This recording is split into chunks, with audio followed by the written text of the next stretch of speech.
तो मेरे पास एक काफी ज्यादा एक्साइटिंग और भाई अनरिलीज्ड फोन है ओप्पो का, और इसका नाम है ओप्पो रीनो 11 प्रो। लेकिन यहाँ पर मैं कहूंगा कि एक्चुअल प्रो नहीं है, क्योंकि ये फोन चाइना के अंदर नॉन प्रो नाम से आया है और इसका प्राइस इंडिया के अंदर 35-40 हजार रुपए होने वाला है। और जो एक्चुअल प्रो है ना, उसको तो इंडिया के अंदर ला ही नहीं रही। ये है एक्चुअल चाइना के अंदर लॉन्च रीनो 11 प्रो। तो भाई मैं कहूंगा कि ये एक्चुअल प्रो है, ये नहीं है। अब ये क्यों नहीं है, उसके लिए आपको हमारी पूरी वीडियो देखनी पड़ेगी और इस वीडियो को शेयर करना अपने उस दोस्त के साथ जो कि ओप्पो रीनो 11 प्रो बाय करने वाला है, उसको पता चले कि एक्चुअल में ये फोन बाय करना चाहिए या नहीं करना चाहिए। तो देखो, सबसे पहले इस फोन को देखने के बाद ना मुझे कोई नई वाली फील नहीं है, क्योंकि इसका जो कैमरा डिजाइन है वो काफी हद तक ऐसी है जैसे कि ओप्पो रीनो 10 प्रो का था। फोन दोनों सिमिलर लगते हैं, जब कवर लगा लेते हैं उसके बाद तो आप डिफरेंस बता ही नहीं सकते, दोनों ऑलमोस्ट सिमिलर ही लगने वाले हैं। बट जैसे आप कवर हटाओगे, यहाँ पर थोड़ा टेक्सचर इन्होंने इस बार डिफरेंट दिया है। ये थोड़ा मार्बल सा टेक्सचर है, बट ये मेरे को थोड़ा चीप लगा, क्योंकि जो चीप वॉलपेपर होते हैं ना, जो हम वॉल पे लगवाते हैं, थोड़ी वैसी सी फील देता है। तो ये मेरे को पर्सनली अच्छा नहीं लगा। बाकी ये सब्जेक्टिव चॉइस है, हो सकता है आपको अच्छा लगे। लेकिन यहाँ पर मैं एक बात रख दूं, जो चाइना के अंदर प्रो नाम से फोन आया ना, इसका टेक्सचर एक बार को अच्छा भी लगता है, ये काफी ज्यादा अच्छा है इसके कंपैरिजन में। बाकी आप बताना आपको किसका टेक्सचर अच्छा लगा कमेंट सेक्शन में। बाकी फोन की इन हैंड फील भी सिमिलर ही है भाई। यहाँ पर बैक में ग्लास यूज करा गया है, फोन काफी स्लिम है, लाइट वेट भी है, लेकिन अभी भी साइड फ्रेम आपको प्लास्टिक का ही दिया है इसमें। और कैमरा बम्प इतना नहीं है, आप फोन रखोगे ना बैक से कवर लगा के तो ऐसे झूलेगा नहीं, लेकिन विदाउट कवर थोड़ा सा ऐसे झूलने वाला है, जो कि आजकल के फोनों के साथ एक कॉमन प्रॉब्लम है। इसके अलावा मेरे को इस फोन में जो सबसे बड़ी प्रॉब्लम लगी है, इस फोन का प्राइस 35-40 हजार रुपए होगा। और इस प्राइस के अंदर भाई इसमें मोनो स्पीकर्स हैं। वीवो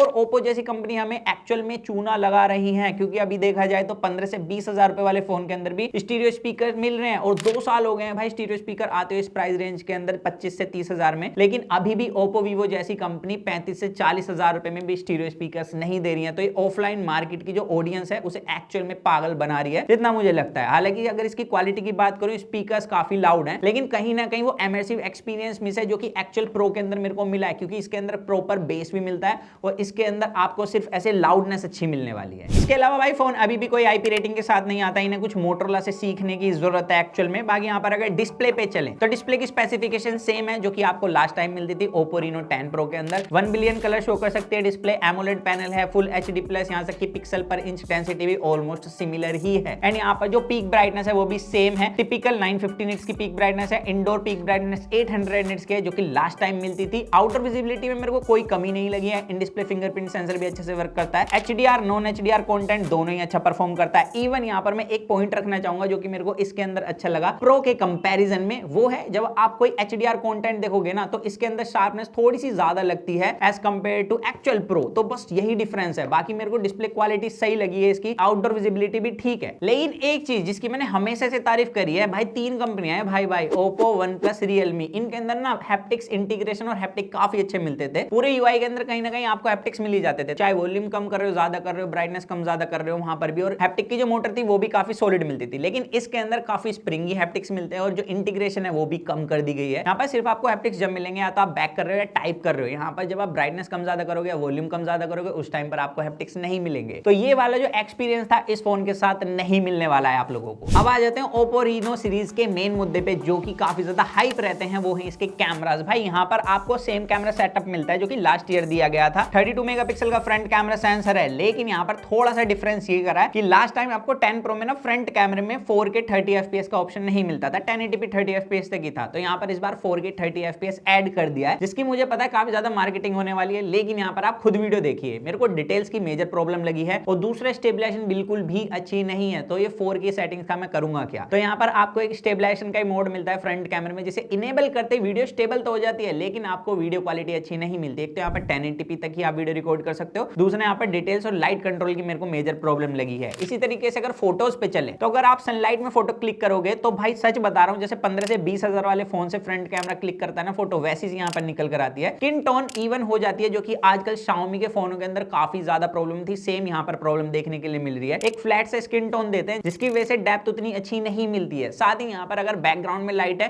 तो उस कंडीशन में लाइट तो अच्छे से कंट्रोल कर लेता है, लेकिन पोर्ट्रेट मोड फोटो क्लिक करते हो एज डिटेक्शन अच्छा नहीं आता। और फ्रंट कैमरे के एज डिटेक्शन में काफी प्रॉब्लम लगी है। अगर मैं इसके प्राइस को कंसीडर करूं कि 40,000 रुपए का फोन है ये, तो यहाँ पर फ्रंट कैमरा मेरे को बिल्कुल ही बिलो एवरेज लगा है प्राइस के हिसाब से। इसी तरीके से अगर बैक कैमरे की बात करें तो 50 मेगापिक्सल का मेन कैमरा है, 32 मेगापिक्सल का टेलीफोटो कैमरा सेटअप और 8 मेगापिक्सल का ultra wide angle camera sensor, जो कि आपको लास्ट टाइम फोन के अंदर मिला था। सेम वही कैमरा सेंसर है, यहाँ पर सेटिंग्स भी सेम मिलती है। अब वीडियो रिकॉर्डिंग में मेरे को प्रॉब्लम ये लगी, जब मैं वीडियो रिकॉर्ड कर रहा था एक तो इसने फोकस छोड़ दिया था स्टार्टिंग में, लेकिन बाद में जब इसने वीडियो रिकॉर्ड करी तो यहाँ पर कलर्स काफी ज्यादा फेडेड थे। जब मैंने इसे एक्चुअल प्रो से, चाइना वाले एक्चुअल प्रो से इसकी वीडियो कंपेयर करी तो एक्चुअल प्रो की जो वीडियो क्वालिटी थी वो ज्यादा अच्छी थी। यहाँ पर कलर्स भी काफी अच्छे निकल कर आ रहे थे जो कि एक्चुअली देखने के लिए मिल रहे थे। तो ये एक मेजर प्रॉब्लम है, ये कलर्स को काफी ज्यादा डाउन कर देता है। फुल सेटिंग्स में 1080p में भी सेम ही सीन है। हालांकि यहाँ पर स्टेबलाइजेशन मेरे को नॉर्मल वॉक के टाइम पे ठीक मिली है। बाकी यहाँ पर अगर इसके अंदर बात करें पोर्ट्रेट वीडियो मोड की तो एज डिटेक्शन बिल्कुल बेकार है, स्किन टोन बिल्कुल फ्लैट कर देता है और यहाँ पर आपको स्टेबलाइजेशन भी नहीं मिलती है। तो वीडियो रिकॉर्डिंग के लिए फोन बिल्कुल भी नहीं है, ना ही फोटोज के लिए फ्रंट कैमरे से। लेकिन बैक कैमरा फोटोज की बात करें तो कुछ कुछ सिचुएशन में फोटो अच्छी ले लेता है, लेकिन जहां पर आपके चेहरे पर ज्यादा लाइट पड़ गई उस टाइम पर ये लाइट कंट्रोल करने में बावला हो जाता है। क्योंकि आप खुद देख सकते हो भाई, नोज के पास से लाइट बिल्कुल भी अच्छे से कंट्रोल नहीं है, अगर साइड में लाइट आ रही है वहां पर कंट्रोल नहीं है। और इसने भी सिमिलर एक फ्लैट स्किन टोन प्रोवाइड करा है जिसकी वजह से डेप्थ अच्छी नहीं मिलती है। तो यहाँ पर फोन के अंदर काफी इश्यूज हैं और पोर्ट्रेट मोड के अंदर एज डिटेक्शन भी उतना अच्छा नहीं मिलता है, आप खुद देख सकते हो। तो यहाँ पर मेरे को काफी प्रॉब्लम मिली है इस फोन के कैमरा के अंदर। तो रीनो सीरीज जिस चीज के लिए स्टैंड करती है वो इस फोन के अंदर काफी बड़ी प्रॉब्लम के साथ आता है। बाकी लो लाइट में कुछ फोटोज भी क्लिक करी है भाई, डिटेल्स बिल्कुल गायब कर देता है और एक्चुअल प्रो के कंपैरिजन में यहाँ पर मेजर डिफरेंस है। या नाइट मोड लगाने के बाद हमने फोटो क्लिक करी थी। और अगर आप इन फोटोज को खुद से जज करना चाहते हो तो मैं ड्राइव का लिंक डाल दूंगा जिसको मैं 1 महीने बाद उड़ा दूंगा, तो वहां से आप फोटो चेक कर सकते हो खुद। तो ये चीज तो मैं कह सकता हूं कि ये कैमरे के मामले में तो बिल्कुल भी प्रो नहीं है फोन। और ऐसा मैं इसलिए भी बोल रहा हूं क्योंकि आजकल जिस हिसाब से फोन के कैमरास आ रहे हैं वहां पर ये बिल्कुल भी स्टैंड नहीं करता। और मेरे पास सेम सेगमेंट का भी एक फोन है जिससे मैं इसका कंपैरिजन लाने वाला हूं, उसके लिए आप चैनल सब्सक्राइब कर सकते हो और वीडियो को भाई लाइक जरूर कर देना। अब बात करते हैं उसकी जिसमें मेरे को एक्चुअल में इंप्रूवमेंट लगी है और वो है इसकी परफॉर्मेंस। लास्ट टाइम 10 प्रो के अंदर स्नैपड्रैगन 778G मिलता था, इस बार MediaTek Dimensity 8200 प्रोसेसर है। ये 4nm पर बिल्ड है, 778G था भाई 6nm पर बिल्ड। तो यहाँ पर अब प्रोसेसर ज्यादा पावर एफिशिएंट है, यानी कम बैटरी कंज्यूम करने वाला है और पावरफुल भी है क्योंकि इसकी क्लॉक स्पीड और आपको कॉस्ट थोड़ी बेटर मिलती है उसके कंपैरिजन में। बाकी यहाँ पर जो हार्डवेयर है उसमें भी चेंजेस करे हैं। पहले आपको UFS 2.2 की स्टोरेज मिलती थी, इसके अंदर है UFS 3.1 की स्टोरेज, जिसकी वजह से ऐप ओपनिंग क्लोजिंग अच्छी है। फोन को जब आप स्क्रॉल अप स्क्रॉल डाउन करोगे 120 हर्ट्ज काफी अच्छे से चलता है। और अगर आप फोन को ऑटो रिफ्रेश रेट पे चला रहे हो ना तो रिफ्रेश रेट के बीच में काफी अच्छे से स्विच भी करता है, आपको पता भी नहीं लगेगा। जैसे आप कोई भाई फोटो देख रहे हो या वीडियो देख रहे हो तो 60 FPS में चलेगा, स्क्रॉल अप स्क्रॉल डाउन करोगे तो 120 FPS में। और अगर आप चाहते हो कि पूरा फोन 120 FPS में चले तो यहाँ पर आपको हाई का ऑप्शन मिलता है, उसे इनेबल करके सारी एप्स को आप अपने हिसाब से कस्टमाइज कर सकते हो, किसको आपको 120 में चलाना है, फिर भाई वो 120 में चलेगी। तो आपको एक स्मूथ एक्सपीरियंस मिलने वाला है। बाकी मैंने इस फोन को अच्छे खासे मतलब 2-4 दिन अच्छे से यूज करा है, मेरे को कोई भी जिटरिंग नहीं मिली है नॉर्मल यूजेज में। बाकी अगर हैवी यूजेज की बात करें तो हमने कुछ भाई टेस्ट रन कराए, टिप थ्रोटलिंग की कंसिस्टेंसी काफी अच्छी देखने के लिए मिली, यहाँ पर स्कोर भी अच्छे निकल कर आए N22 के अंदर। इसके अलावा हमने इसके अंदर गेम भी खेला है, यहाँ पर भाई BGMI के अंदर सेटिंग्स अच्छी मिली है। मैंने HDR एक्सट्रीम तक प्ले करा भाई, यहाँ पर अगर बात करें तो स्मूथ एक्सट्रीम में आपको जिटरिंग नहीं मिलती है, यहाँ पर आप अच्छा गेम प्ले कर सकते हो। लेकिन अगर आप HDR एक्सट्रीम में गेम प्ले करोगे तो 15 मिनट के बाद आपको थोड़ी बहुत नोटिसेबल जिटरिंग मिलना स्टार्ट हो जाएगा। तो अगर आप बिल्कुल हार्डकोर गेमिंग के लिए फोन ढूंढ रहे हो तो मार्केट के अंदर दूसरे फोन है, लेकिन अगर आपको अपना माइंड फ्रेश करने के लिए गेमिंग करनी है और एक ऐसा फोन चाहिए जो कि डे टू डे यूजेज में टास्क अच्छे से हैंडल कर ले, तो वो काम ये फोन बखूबी करता है। और एक्चुअल में जो चाइना वाला प्रो है ना उसके कंपैरिजन में हीट भी नहीं हुआ। वैसे तो भाई काफी ज्यादा ठंड हो रही है, हम ही गर्म नहीं हो पा रहे तो फोन तो क्या ही गर्म होंगे। एक्चुअल टेस्ट तो इनका भाई गर्मियों में ही होता है। इसके अलावा इस फोन के अंदर जो एक और चीज इंप्रूव करी है वो इसकी बैटरी कैपेसिटी। पहले 4600 mAh की बैटरी मिलती थी, इस बार 4800 mAh की बैटरी है। तो अभी भी 5000 mAh का बैटरी नहीं है, बट स्टिल यहाँ पर मैं कहूंगा कि इसका बैटरी बैकअप मेरे को 1 दिन का आराम से मिला है मेरी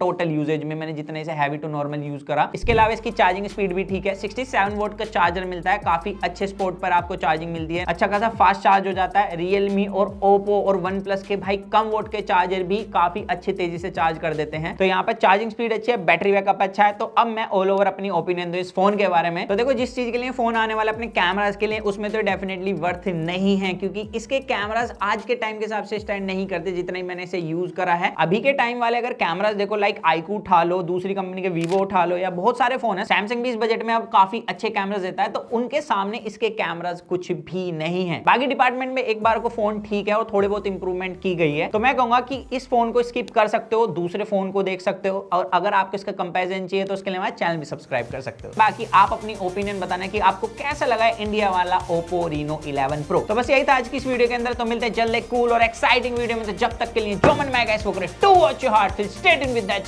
बॉक्स गाइस।